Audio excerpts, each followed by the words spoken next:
Thank you sir. आपका शुभ नाम क्या? सुहान सहगल, अच्छा सहगल जी, आप पढ़ते कहाँ हैं? Alcon International School. अच्छा, ये सवाल पहले किसी को पूछा है? नहीं सर। नहीं पूछा। मम्मी पापा को पूछा? नहीं सर। टीचर को पूछा? नहीं सर। लो, बड़े कमाल के हो यार। मैं ही मिला गया तुम्हें। लेकिन आपका सवाल मैं समझता हूं ज्यादातर विद्यार्थियों के मन में ही रहता है।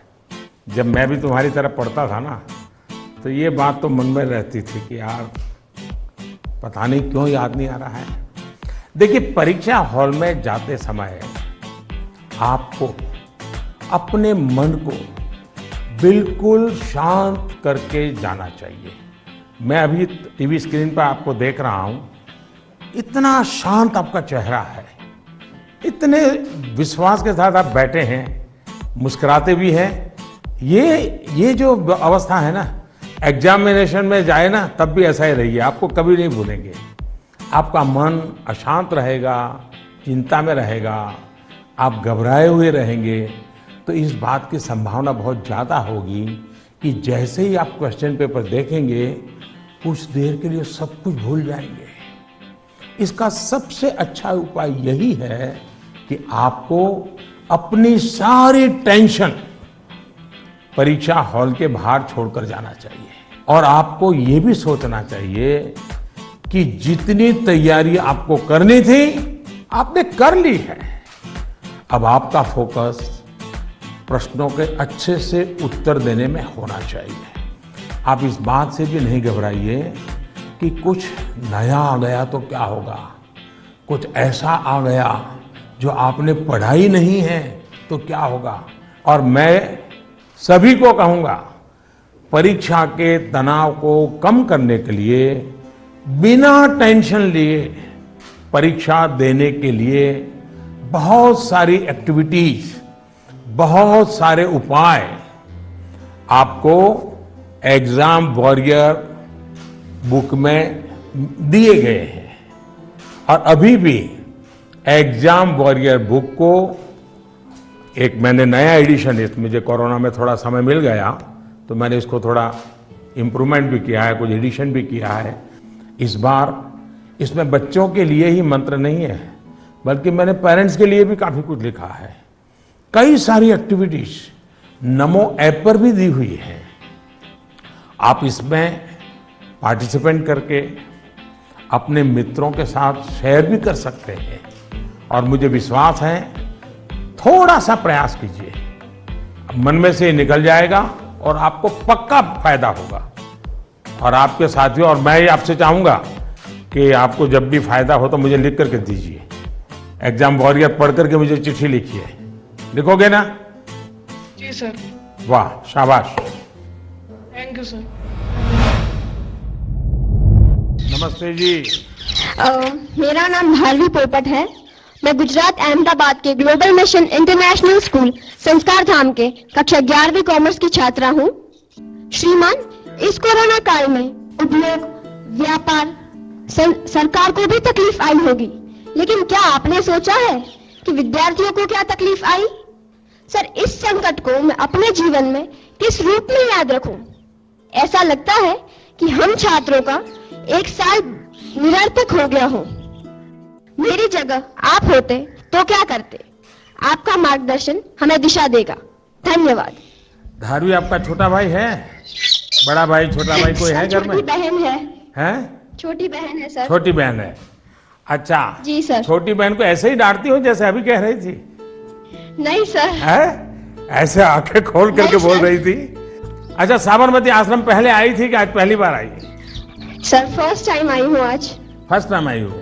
कितने साल से अहमदाबाद में रह रही हो?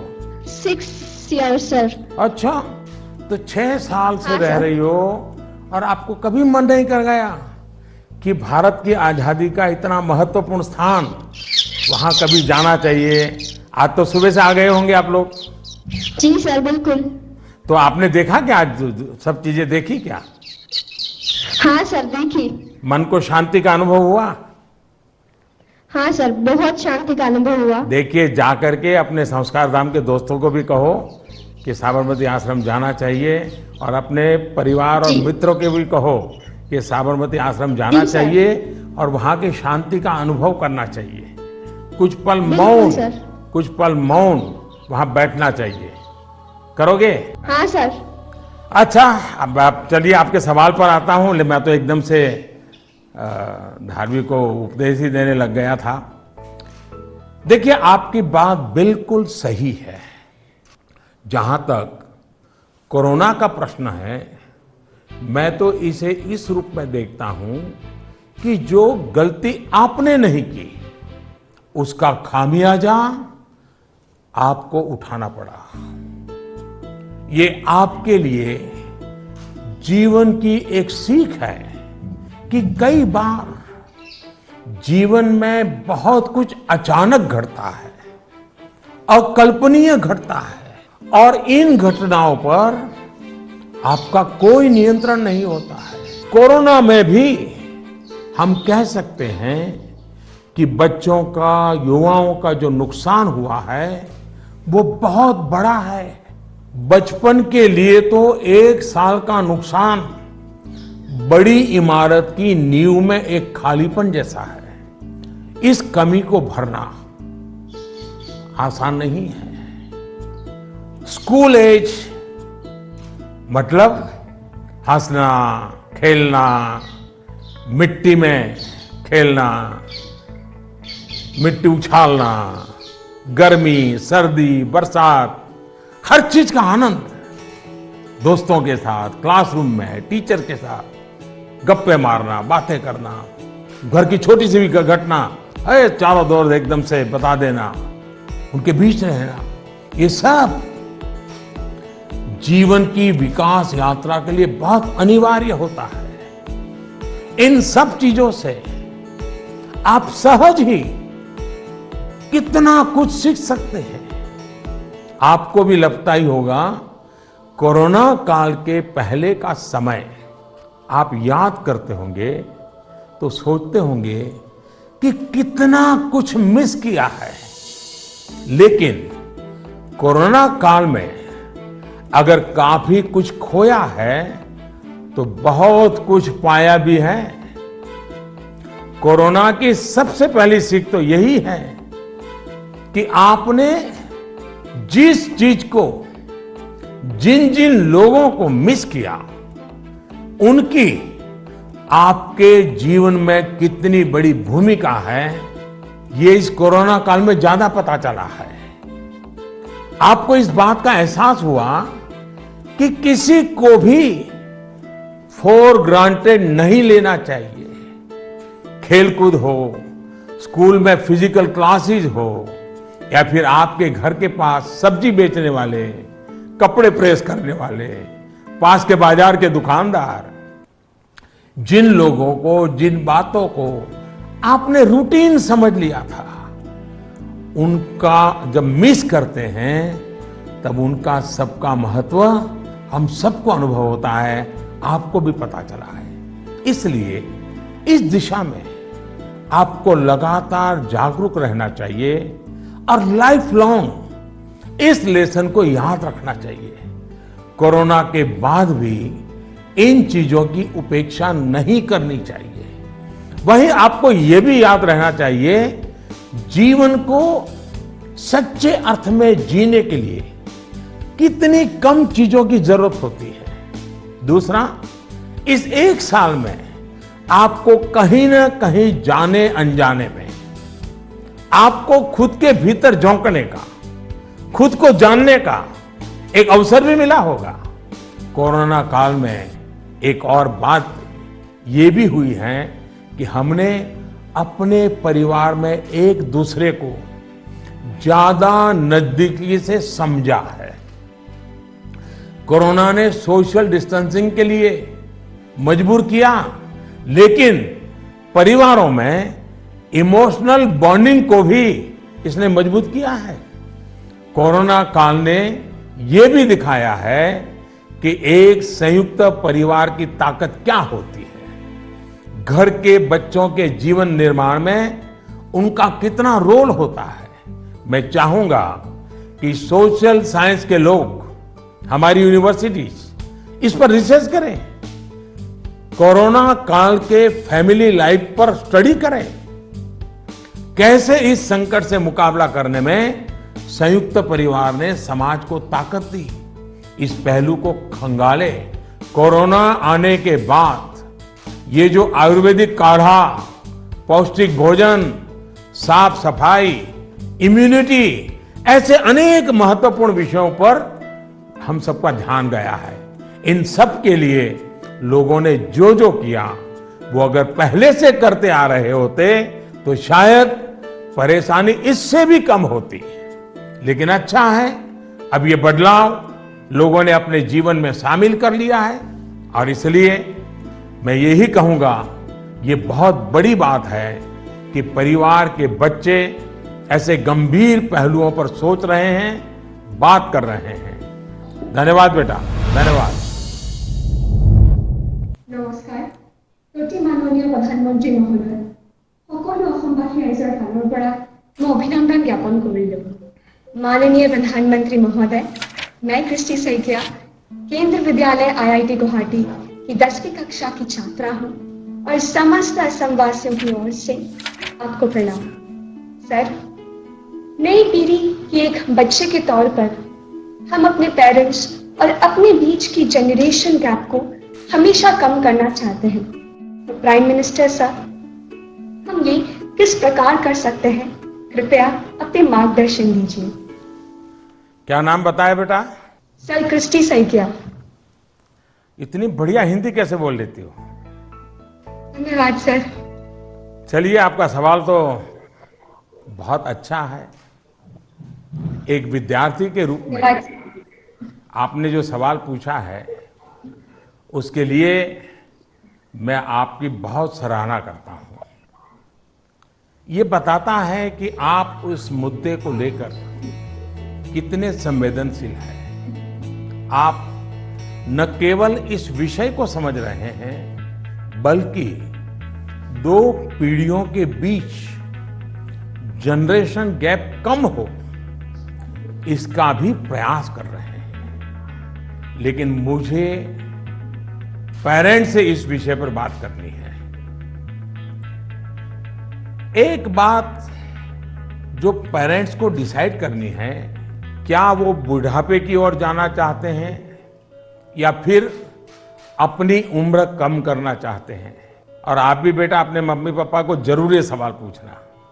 अगर पेरेंट्स बुढ़ापे की तरफ जाना चाहते हैं तो बेशक अपने बच्चों के साथ डिस्टेंस बना ले, गैप बढ़ाते रहें।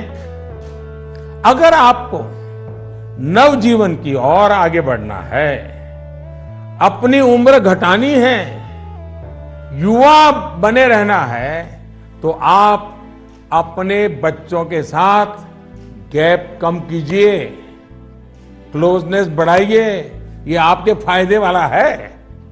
आप याद करिए, जब आपका बच्चा 1 साल की उम्र का था तो आप उसके साथ कैसे बातें करते थे? तब आप उसे हंसाने के लिए कैसी कैसी आवाजें निकालते थे।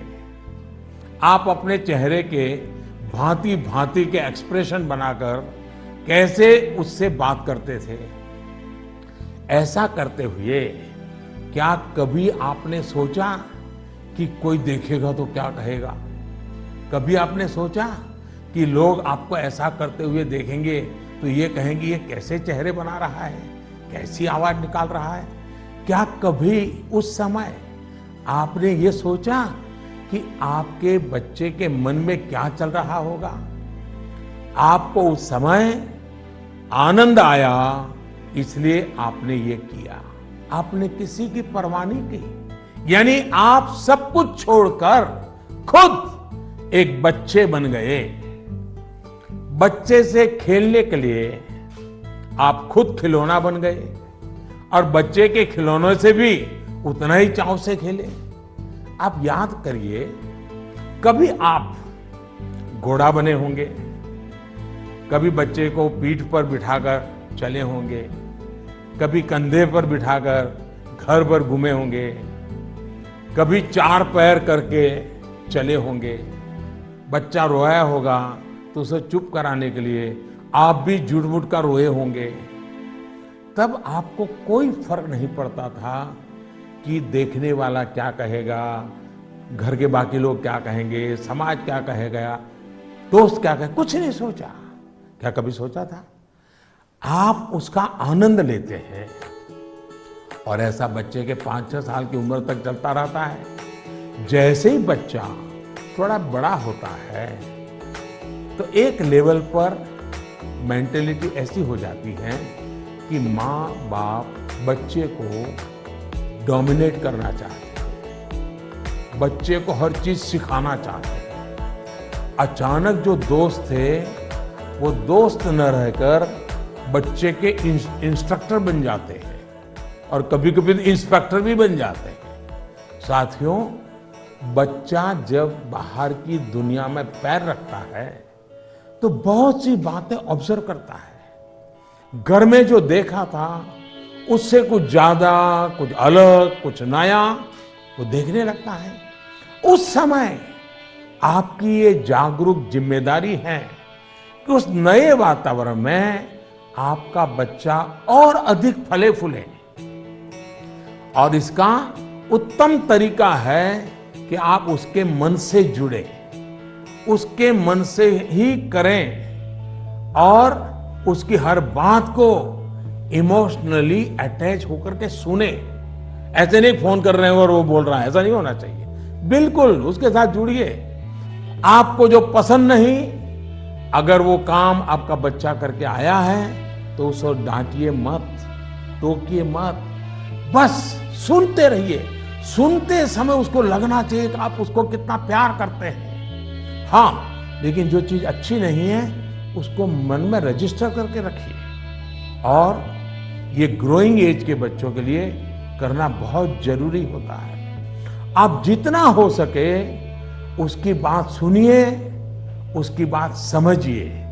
आप इंस्ट्रक्टर बनकर उसे सुबह से शाम तक क्या करना है ये मत समझाइए। बार बार ये मत पूछिए कि मैंने ये कहा था, क्या क्या किया। बस अपनी आंखें खुली रखिए, कान खुले रखिए, उस पर ध्यान रखिए। उसमें सुधार से जुड़ी जो बातें आपने रजिस्टर की हैं, जो आपको ठीक नहीं लगा, उसे ठीक करने के लिए बहुत विचार करके एक एनवायरनमेंट क्रिएट करिए ताकि उसे खुद ही लगे कि वो कहाँ गलत कर रहा है। जब माँ बाप बच्चों के साथ हम उम्र बनकर ही जुड़ते हैं तो कोई इश्यू नहीं होता है। जैसे बच्चा कोई नया गाना सुन रहा है, कोई नया म्यूजिक सुनकर आनंद ले रहा है, तो आप भी उसके साथ उस आनंद में शामिल होने की कोशिश करिए। आप उसको मत कहो कि 30 साल पहले हमारे जमाने में तो वो गाना था, हम वो बजाएंगे। नहीं, ऐसा मत करो। वो जो गाना उसको पसंद है आप उससे जुड़िए, आनंद लीजिए ना। ये समझने की कोशिश तो करिए कि आखिर ऐसा क्या है उस गाने में कि आपका बच्चा उसे पसंद कर रहा है। लेकिन होता क्या है कि हम देखते हैं ठीक इसी समय कुछ माता पिता ये कहने लगते हैं कि ये क्या बेकार का गाना सुन रहे हो, असली म्यूजिक तो हमारे समय में होता था। अब तो जो बनता है वो सिर्फ शोर शराबा होता है। होता क्या है कि बच्चा आप पर आकर के आपको कोई बात बताता है। वो बताता है कि आज स्कूल में हमने ये किया, तो कहीं आप अपनी ही कहानी लेकर तो नहीं बैठ जाते हैं कि अरे ये तो ऐसे ही, क्या है, क्या नई चीज है, ये तो वैसा ही है। अपने बच्चे के साथ उसकी जनरेशन की बातों में उतनी ही दिलचस्पी दिखाइएगा, आप उसके आनंद में शामिल होंगे तो आप देखिएगा जनरेशन गैप कैसे खत्म हो जाती है। और शायद जो बात आप कहना चाह रहे हैं वो उसके समझ में भी आ जाए। और इसलिए जनरेशन गैप को कम करने के लिए बच्चों और बड़ों को एक दूसरे को समझना होगा, खुले मन से गपशप करनी होगी, खुलकर बातें करनी होगी, समझना होगा, सुनना होगा और फिर आपको बदलने की तैयारी भी रखनी होगी। चलिए, असम से इतना बढ़िया सवाल मुझे मिला, जरा मैं लंबा ही जवाब दे गया, लेकिन मुझे अच्छा लगा। बहुत बहुत धन्यवाद बेटा। धन्यवाद सर। Namaste sir. नमस्ते। I am Shreyan Roy of class 10. I study in Central Model School, Barakpur, Kolkata. Sir, in the exam season, what scares us more is that what happens after exam. What will happen if our result does not come so good? Is failure in examination is actually the failure in our life too? अरे यार, ऐसा कैसे सोचते हो, हैं? अगर आप exam warrior किताब पढ़ते तो ये सारे सवालों के जवाब आप खुद ही लोगों को दे देते। लेकिन आपका सवाल महत्वपूर्ण है और शायद ऐसे सवाल बार बार उठते भी हैं और बार बार जवाब देने भी होते हैं। एक बार कहने से बात बनने वाली नहीं है। और मैं ये बात पूरे खुले मन से कहना चाहता हूं कि दुर्भाग्य से शिक्षा के क्षेत्र में और पारिवारिक जीवन में सोचने का दायरा इतना सिमट गया है। परीक्षा में आपके जो नंबर आए वो आपकी योग्यता का पैमाना नहीं हो सकते। भारत ही नहीं, दुनिया में आप ऐसे बहुत से सफल लोगों को देखेंगे जो क्लास में नंबरों में भले अच्छे नहीं थे, लेकिन आज वो अपनी फील्ड में सर्वश्रेष्ठ हैं। ये परीक्षा सिर्फ एक पड़ाव है। इस परीक्षा में नंबर कम आने का मतलब ये नहीं होना चाहिए कि आपके जीवन में बहुत बड़ा नुकसान हो गया। हाँ, भविष्य में आपको जिस एक चीज से आपको बचकर रहना चाहिए उसके बारे में मैं आपको जरूर बताऊंगा। एक नई तरह की कुरीति आ रही है समाज में, जिसे हम डेस्टिनेशन फीवर कह सकते हैं। मतलब दूसरे अगर किसी एक डेस्टिनेशन पर हैं तो उन्हें देखकर अपना डायरेक्शन तय करना। आपका कोई रिश्तेदार कहीं जाकर सफल हुआ, आपको लगता है वहां जाकर आप भी सफल हो जाएंगे।